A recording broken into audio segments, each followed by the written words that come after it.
사무엘상 28장에 나타난 말씀은 조금 난해한 성경 구절로 사람들이 별로 설교를 잘하지 않는 그런 부분입니다.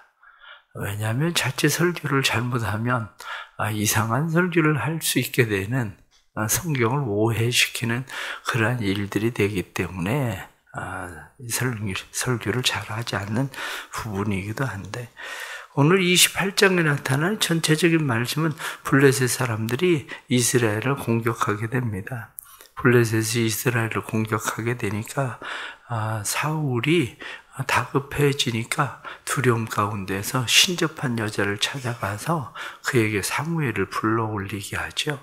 그래서 사무엘이 그에게 오늘 이제 내일이면 내가 네 아들과 나와 함께 있을 거다, 이렇게 이야기했다. 그런 이야기가 이제 오늘 본문에 나타나는 말씀인데, 우선 오늘 본문에 나타나는 난해한 성경을 먼저 설명을 드리면, 이 난해한 성경은 바로 그렇습니다.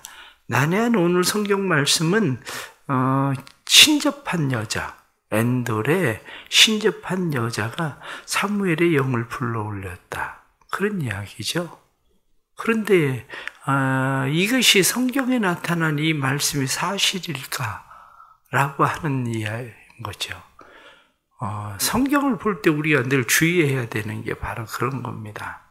성경을 볼 때 성경에 나오는 한 부분을 볼 것인지, 성경에 나오는 전체적인 맥을 볼 것인지의 문제죠. 성경에 나오는 한 단어나 한 부분을 보게 되면 성경 전체의 맥을 잃어버리는 거죠. 다시 말하면 구속사적인, 그리고 성경에 나타나는 성경적 세계관, 하나님의 말씀이 우리에게 무슨 세계관을 가지고 있는가, 그 자체를 잃어버리게 하는, 혼돈하게 만드는 일이 됩니다. 대부분 그것을 잘 이용하는 데들이 이단이고요. 왜냐하면 이단들은 성경의 한 부분을 가지고, 한 절을 가지고 주로 이용을 하죠. 그러나 우리가 성경 전체 맥을 생각을 해 보십시오. 성경의 전체 맥을 생각을 하면 죽었던 혼백이 귀신이 올라올 수 있나? 라고 하는 이야기죠. 성경에 나타난 말씀은 지금 이 스올, 지옥에 내려간 것으로 가지고 있는 세계관에서 혼백이 올라온다고 지금 생각을 하고 있는 거지만, 성경 전체 맥은 그렇게 보고 있는 것이 아니라 하나님께로 올라가는 그런 맥이거든요. 그러니까 오늘 성경에 나타난 말씀은 우리가 쉽게 이해를 하면 그렇습니다. 죽은 영은, 귀신은 떠들지 않습니다. 한마디로 우리나라의 혼백 사상처럼 한마디로 원한을 가지고 있는 귀신들이 뭐 구천을 떠돌다가 이 세상을 뭐 어디 떠돌다가 그리고 나서 뭐 그 귀신이 나타난다, 이렇게, 그거는 성경적인 세계관과는 전혀 맞지 않는 그런 이야기입니다. 그렇기 때문에 죽은 누구가 뭐 무슨 얘기를 했다, 다 사기입니다. 거짓말입니다. 그것은 우리가 사단의 역사를 너무 얕잡아 봐서 하는 얘기예요. 사단의 역사는 우리가 생각하는 것보다 더 영적이고, 더 사단의 역사는 우리가 생각하는 것보다 더 치밀한 계획을 가지고 있기 때문에 얼마든지 사단은 그런 일들을 하게 되는 것을 우리는 볼 수 있습니다. 그렇기 때문에 지금 이 신접한 여자가 사무엘을 불러 올렸다, 이 이야기를 처음부터 우리가 믿지 않아도 되는 이유가 뭐냐? 그 이유는 간단합니다. 사무엘이 귀신 들린 여자가 부른다고 해서 올 거냐? 그 얘기예요. 대통령이 내가 부른다고 해서 대통령이 오겠나? 여러분들 같으면 오겠습니까? 사무엘이 귀신 들린 여자가, 신접한 여자가 한마디로 사무엘을 부른다고 그래서 사무엘이 와서 거기 와서 얘기를 하고 있겠나? 그 자체가 말이 안 된다는 거예요. 이미 그 자체가. 그런데 사람들은 이러한 성경을 읽으면 그 자체가 말이 안 되는 것을 사람들은 그대로 성경에 나와 있으니까 받아들이지만, 대부분 학자들은 여기에 대해서 이야기할 때 이것은 신접한 여자가 지금 이렇게 혼에 대해서 불러일으키는 그런 것 같지만 사실은 그것이 아니라 이것은 사무엘을 가장한 사단의 역사다, 이렇게 보는 거예요. 이것을. 그러면 오늘 성경 본문에 나타나는 말씀을 또 다시 우리가 생각하면 오늘 말씀 속에서 지금 위기에 처한 사람은 두 사람입니다. 하나는 누구냐면 다윗이에요. 하나는 사울이고. 다윗이 지금 위기에 처했습니다.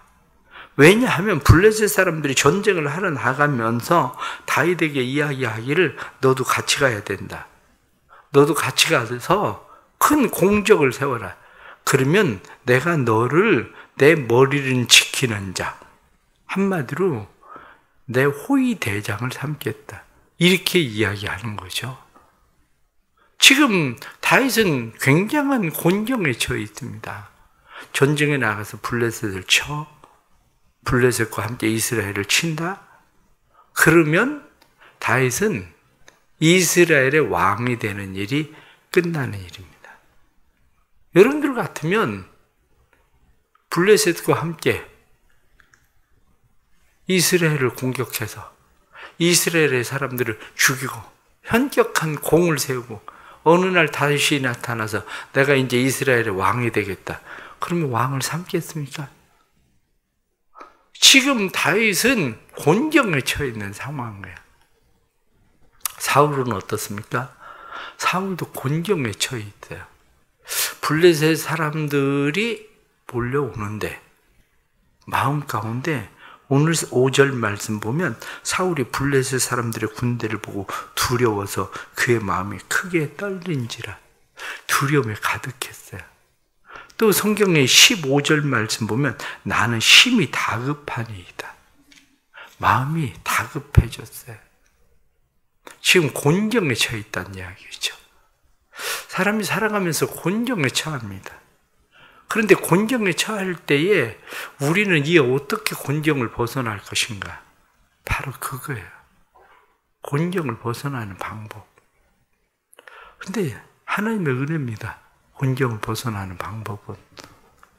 내가 열심히 무엇을 막 해야 된다고 생각을 하지만 다윗은 생각할 수 있는 게 둘 중에 하나밖에 없어요. 그게 뭐냐면 자기의 사람들을 데리고 블레셋을 떠날 건지 아니면 블레셋의 전쟁에 가담할 것인지 둘 중에 하나예요. 선택을 해야 되겠죠. 무엇을 선택해야 됩니까? 다윗은 블레셋에 가담하려고 하지만 그러나 그의 마음은 블레셋에 가담할 수 없는 상황이에요. 상황 자체가. 왜냐? 다윗이 600명의 사람들에게 가서 이스라엘과 전쟁을 치르자. 이렇게 했을 때 600명의 사람들이 그 다음부터 다윗을 믿고 따를 수 있었겠나? 이 문제죠. 그렇기 때문에 다윗은 한마디로 진퇴양난의 상황입니다. 그러나 뒤에 나타난 말씀을 보면 보이지 않는 하나님의 손이 개입한다는 거죠. 블레셋의 군대 장관들이 오히려 이야기하기를 다윗을 데려갔다가 다윗이 우리 뒤통수 치면 어떻게 합니까? 우리의 뒤에서 이스라엘과 전쟁하고 있는데 우리를 치면 우리는 어떻게 되는 겁니까? 그러니 다윗 절대로 못 데려갑니다. 다윗 데려갈 수가 없습니다. 그러니까 왕이 데려가겠다고 해도 블레셋의 군대들이 다윗과 함께 합류하는 이 일에 대해서 거절을 하죠. 보이지 않는 하나님의 손이에요. 삶을 살아가면서 우리가 믿어야 되는 게 바로 이 보이지 않는 하나님의 이 개입이에요. 하나님의 손, 하나님의 은혜. 이것이 우리의 삶에 없으면 우리는 아무것도 아니에요. 때로는 취업을 해도 그렇고 때로는 어떤 일들을 해도 그렇고 바이어를 만나도 그렇고 우리의 삶 속에 보이지 않는 이 하나님의 손의 개입에 대해서 믿음을 가지고 있어야 돼요. 그 믿음을 가지고 있다는 게 뭐냐? 믿음을 가지고 있는 사람은 말씀을 선택하는 거예요.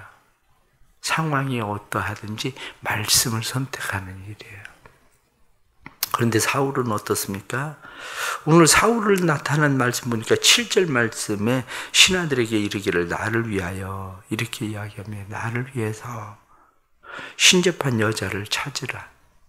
이미 25장에 사울이 죽었다고 사무엘이 죽었다고 이야기하는데 3절에 다시 사무엘이 죽었다는 이야기를 또 하고 있습니다. 그 이야기는 사무엘이 없어짐으로 인해서 지금 사울의 마음이 그래도 사무엘이 있는 동안에 마음에 의지하는 데가 있었어요. 보이지 않게 자기가 의지하고 있는 데가. 그런데 백성들이 심히 슬퍼하고 그러니까 이 박수와 신접한 사람들 쫓아내었다. 성경이 그렇게 말씀하고 있는 것처럼 이것은 사울이 진짜 신접한 사람들을 쫓아내고 싶어서 쫓아낸 게 아니라 나를 위하여 여기에 포함되어 있는 말이에요. 무슨 얘기냐면 그는 철저하게 자기를 위해서 사람들이 사무엘이 죽음으로 인해서 그들의 마음이 완전히 사울로부터 멀어지는 것을 막기 위해서 사람들의 환심을 사기 위해서 신접한 사람들을 내쫓은 거죠. 그러니까 결국엔 그건 사울의 진심이 아닙니다. 사울의 진심이 아니라는 것을 어디에서 알게 되냐면 바로 오늘 성경 본문에 나타나는 말씀처럼 신접한 사람을 찾으라. 이렇게 이야기하는 거죠. 그렇습니다. 위험할 때, 두려울 때, 다급해졌을 때에 무엇을 합니까? 바로 오늘 성경에 나타난 말씀처럼 어떤 사람은 나를 위하여 바로 그거예요. 하나님을 위해서 무엇을 해야 될까를 생각하고 선택하는 것이 아니라 나를 위하여. 그런데 나를 위하여 하는 행동은 자기 원래 하고 있었던 마음에 가지고 있었던 습관대로 하는 겁니다. 그게 결국에는 그래서 사울은 신접한 사람을 찾게 되는 거죠. 신접한 사람을. 그런데 문제는 사울의 주변에 늘 있던 사람이 어떤 사람들인가 라고 하는 거죠. 오늘 말씀에 나타나는 것을 보니까 사울의 이야기를 듣고 그의 신하들에게 이야기하니까 그 신하들이 가서 찾은 사람이 엔돌에 신접한 사람이 있습니다. 이렇게 와가지고 엔돌에 신접한 여인이 있다. 그리고 왕을 부추기는 일을 계속하는 사람들이 있다는 거죠.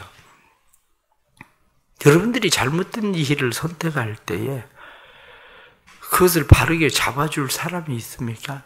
그건 아닌 것 같습니다. 그건 아닙니다. 친구가 그건 아닌 것 같아. 그렇게 하면 안 돼. 라고 말할 수 있는 사람이 있는가? 이 문제죠. 끊임없이 사울의 곁에 있었던 사람들이 누굽니까? 사울을 충동질하는 사람. 다윗을 죽여야 된다. 다윗을 잡으러 가자. 계속 충동질하는 사람. 신접한 여자를 찾으려고 할 때에 충동질해서 신접한 여인을 찾아주고 함께 가는 사람들. 이 사람들을 조심해야 됩니다. 삶을 살아가면서 많은 축복들이 있지만 하나는 사람과의 만남의 축복입니다. 사람과의 만남의 축복. 어떤 사람을 만나느냐, 어떤 사람이 내 곁에 있느냐, 바로 그 문제예요. 또 하나는 말씀을 만나는 축복입니다.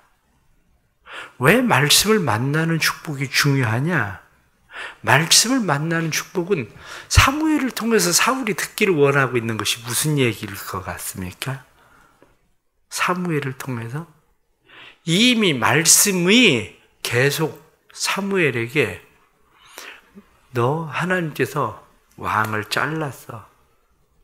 그리고 하나님께서 사무엘을 통해서 이미 말씀하시고 그 이후로 사무엘은 사울을 죽을 때까지 보지 않았다고 성경이 말씀하고 있는데, 사무엘을 만나면 사무엘이 무슨 얘기를 할 거라고 기대를 하십니까? 이미 여러분들은 이렇게 생각을 해보세요. 만취된 사람이 있습니다. 그 사람의 핸들을 잡고 운전을 합니다. 잘 갈 거라고 생각하십니까? 아니면 그 사람이 사고를 낼 거라고 생각합니까? 이미 하나님의 말씀을 줘버린 사울이 잘 갈 거라고 생각합니까? 그가 무슨 이야기를 들으면 목적지까지, 자기가 원하는 목적지까지 만취한 사람이 잘 갈 거라고 생각하는 것이나, 사울이 이미 하나님의 말씀을 줘버리고 지금 살고 있는데 신접한 여자를 찾아갔는데 자기 마음에 쏙 드는 말을 듣기를 원하지만 그 말을 들은들 그게 그에게 무슨 소용이 있습니까? 그래서 말씀을 만나는 게 중요한 거예요. 신접한 여자를 만나는 게 중요한 게 아니에요. 나에게 한마디로 등 긁어주는 사람을 만나는 게 중요한 게 아닙니다. 하나님의 말씀을 만나야 말씀이 말씀대로 이루어지는 거지. 하나님의 말씀이 다윗에게 말씀한 대로 둘 다 두려움과 곤경에 빠져 있는데, 다윗에게는 하나님의 말씀대로 그가 이스라엘의 왕이 되는 기회가 돼버리고, 사울은 이스라엘의 왕이 완전히 끝나는 일이 되고, 그런 겁니다. 말씀을 만나서 살아가야 되는 이유가 거기에 있는 겁니다. 왜? 하나님의 말씀을 만나지 않으면 결국 우리의 삶은 거짓이기 때문에 그래요. 그게 결국 사울은 신접한 여인을 통해서 사무엘을 불러올린 듯 하지만 그의 이야기가 다 사실인 것 같지만 그것은 이미 그 전부터 하나님께서 말씀하신 말씀이었다는 거죠. 말씀뿐이었어요. 그게. 마지막 하나는 오늘 성경에 나타난 이 말씀을 보면 이 사울이 20절 말 보니까 사울이 갑자기 땅에 완전히 엎드러지니 이는 사무엘의 말로 말미암아 심히 두려워하며 또 그의 기력이 다하였으니, 오늘 성경 말씀 보니까 두려움을 떨쳐보려고 했는데 오늘 말씀해 보니까 크게 두려워했어요. 심히 두려워했어요. 오히려 두려움이 더해진 거죠. 두려움이 더해져서 성경은 그의 기력이 다하였으므로, 그런데 그의 기력이 다했다 이렇게 말씀하고 있는 것이 단순하게 그의 기력이 다한 것을 이야기하고 있는 것만이 아니라 그의 일이 다 되었다라고 이야기하고 있는 거예요. 결국 우리의 삶에 또 다른 하나의 만남이 필요한데 그게 뭐냐? 사명이에요. 사명. 사명의 만남. 다윗을 견디게 했었던 것도 사명이고, 사람이 사명을 다하면 세상을 끝나요. 그런데 하나님께서 다윗을 훈련시키고자 하셨던 일이 끝난 거예요. 그리고 사울의 일도 역시 끝난 거예요. 그렇습니다. 우리의 삶을 살아가면서 결국 우리는 무엇을 쫓아 살아가고 있나 하는 거예요. 무엇을 쫓아 살아가고 있나. 하나님의 말씀이 우리 속에 살아있어야 돼요. 말씀을 쫓아 살아야 돼요. 말씀을 떠나면 망합니다. 말씀을 떠났는데 아무리 좋은 소리가 들려도 그것은 허망된 이야기들일 뿐입니다. 그것은. 우리의 삶에 나를 잘 이끌고 있는 사람은 누군가를 잘 보십시오. 끊임없이 나를 잘못된 길로 부축하는, 내 신앙을 잘못된 길로 끌고 가는 사람이 있지 않나 주의해야 됩니다. 그런 사람들을 주의하고 우리가 신앙생활을 하면서 하나님의 말씀 쫓아 살아가려고 하는 삶이 우리에게 필요합니다. 삶 속에 하나님의 이 은혜가 항상 살아있는 말씀 되기를 간절히 바랍니다. 기도하겠습니다. 하나님 아버지, 우리는 삶의 두려움을 만납니다. 다급한 일을 만납니다. 그러나 두려움과 다급함 속에서 우리는 무엇을 선택해야 될지 진퇴양난의 상황에 빠질 때도 많습니다.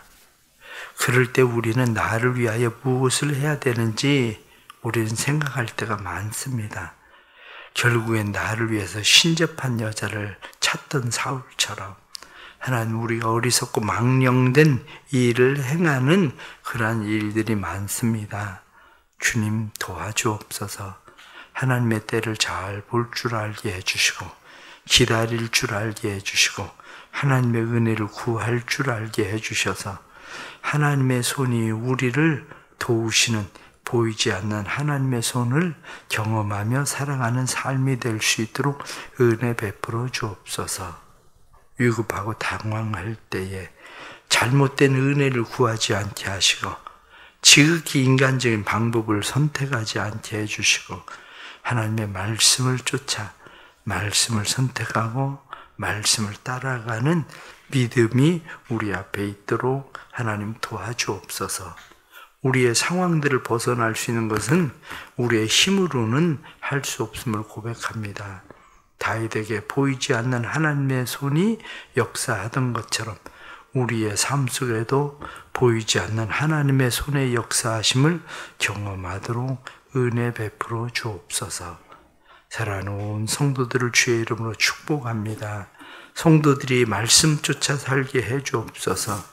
많지 않은 사람이 아무리 운전도 잘할 거야 해도 운전을 잘할 수 없는 것처럼 우리가 하나님의 말씀을 떠나서는 하나님, 우리의 삶이 아무리 잘 될 거야 이야기해도 잘 될 수 없다는 사실을 우리가 알게 해주시고 늘 말씀 안에 거하는 삶을 살게 해주시고 또 우리에게 믿음에 좋은 사람들 붙여주시고 내가 믿음에 좋은 사람 되어서 다른 사람들이 잘못된 길로 갈 때 말씀으로 이끄는 그러한 사람들이 되도록 도와주옵소서.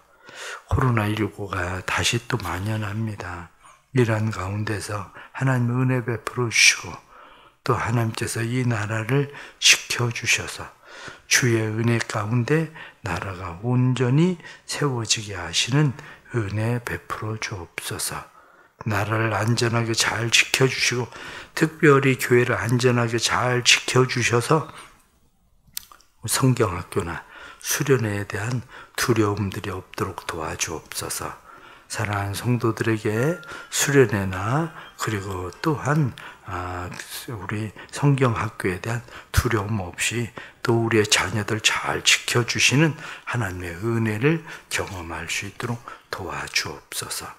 오늘도 드려진 1000번째 예물 주께서 받으시고 이들의 마음의 소원을 이루셔서 하나님 불쌍히 여기시고 긍휼히 여기시는 하나님의 손길이 이들의 사랑하는 영혼들을 구원하시는 놀라운 역사로 가정 안에 나타나게 해 주옵소서.